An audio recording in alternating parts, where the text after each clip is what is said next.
Can the government break a human mind, erase its contents, and rewrite it from scratch? It sounds like a premise ripped from a dystopian novel, but for 20 years, it was a highly classified reality within the United States. By 1953, the Cold War had created a vacuum of paranoia. American intelligence agencies were terrified that Soviet and Chinese forces had mastered what they called brainwashing, using psychological tactics to extract false confessions from American prisoners captured in Korea. CIA Director Allen Dulles felt the United States was falling behind. In a speech that same year, he lamented that the West was handicapped in understanding these techniques because, as he put it, "We have no human guinea pigs ourselves on which to try out these extraordinary techniques." So the agency decided to find some. They initiated covert programs to build their own pool of test subjects, operating entirely in the shadows. Project MKUltra emerged from this paranoid arms race, shifting the theater of war from physical territory to the internal mechanisms of human behavior. The CIA placed a chemist named Sidney Gottlieb in charge of MKUltra. Under his direction, it operated as a massive umbrella project that eventually dispersed funds to 149 distinct subprojects. This declassified project proposal outlines the clinical intent, conducting studies on the geography of the brain to determine how specific stimulations produce specific reactions. The program sought to develop chemical, biological, and radiological materials to reliably alter a subject's physiological state. To fuel these experiments, the CIA needed a massive supply of psychoactive compounds. In late 1954, the pharmaceutical giant Eli Lilly developed a process to streamline the manufacture of LSD, quickly becoming the agency's chief supplier for their behavioral control efforts. The operation's reach was staggering. The CIA funneled money through front organizations to conduct activities at more than 80 institutions across the country, including prominent universities, major city hospitals, and pharmaceutical houses, all under the guise of legitimate medical research. They effectively constructed a secret, nationwide infrastructure for human experimentation, entirely circumventing standard medical ethics, legal oversight, and the requirement of informed consent. The most common method of attack on the brain involved chemistry. Agents surreptitiously administered high, continuous doses of psychoactive drugs, like LSD, to unwitting subjects. This composite of brain scans illustrates the biological focus of these invasive tests. Beyond chemicals, the CIA deployed extreme physical techniques, subjecting people to heavy electroshocks, severe sensory deprivation, and total isolation for months at a time. The targets for these tests were rarely volunteers. Researchers sought out populations they deemed expendable: prison inmates, patients in addiction clinics, juvenile detention facilities, and even their own CIA agents. When the agency wanted to push the boundaries even further, they moved overseas.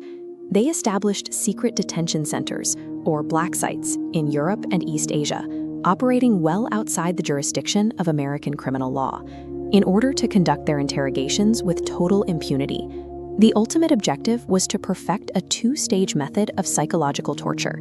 Interrogators would first break down a subject's mental state to create total disorientation, and then introduce severe physical discomfort, forcing the captive to capitulate just to make the pain stop. This architecture of coercion was designed to weaponize the human mind against itself, twisting basic cognitive functions into tools of self-destruction. To understand the permanent cost of these methods, we have to look at Subproject 68. This endeavor was conducted at the Allen Memorial Institute in Montreal, directed by psychiatrist Dr. Donald Ewan Cameron. Cameron's immediate goal was a process called depatterning. He wanted to completely erase a patient's existing personality by combining heavy, prolonged drug regimens with intense, continuous electroshock therapy. Once the subject was reduced to a blank slate, Cameron initiated the second phase, which he called psychic driving. Patients were forced to listen to continuous, looped audio messages for days or even weeks on end, in an attempt to program a manufactured identity into their shattered minds. The patients subjected to this were often everyday people seeking treatment for minor psychiatric conditions, like general anxiety or postpartum depression. Many of them left the institute permanently destroyed. These experiments operated with near-total institutional impunity. The men directing the work, such as Dr. Cameron, were top-tier leaders in the behavioral sciences, including the president of the World Psychiatric Association. In the end, the psychological trauma inflicted on these victims was so severe that the behavioral modifications the CIA sought out proved to be of zero practical value for real-world interrogation. Fast forward to 1973. The Watergate scandal was dominating headlines, and a wave of panic swept through the government. The CIA leadership suddenly realized their decades of illegal domestic activities might soon be exposed. In response, CIA Director Richard Helms and Sidney Gottlieb issued a sweeping directive: destroy almost every original record associated with the mind control program.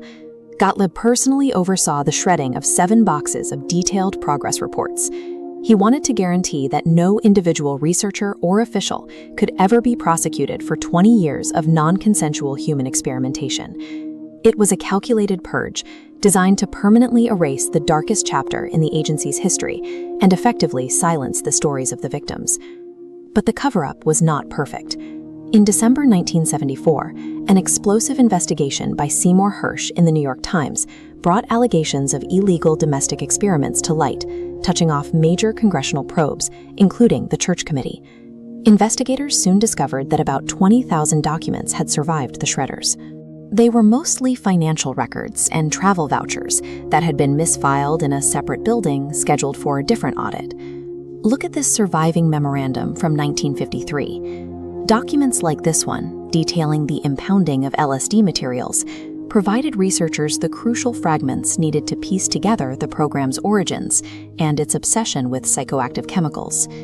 Even as the truth began to emerge, this report to the president by the Rockefeller Commission faced heavy internal suppression. High-level White House officials, including Richard Cheney, actively edited the final report to protect the agency's public credibility.